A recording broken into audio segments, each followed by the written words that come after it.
অনেক দিন পর একটা চড়ুই পাখি দেখলাম। আর তো চড়ুই পাখি দেখাই যায় না।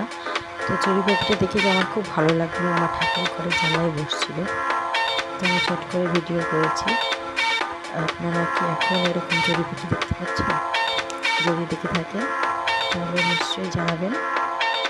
আর চড়ুই পাখিটি খুবই ক্লান্ত ছিল, কারণ গরমে যেন মনে হয় তেষ্টা পেয়েছে, তো মাটিতে জল দেওয়া হয়েছিল।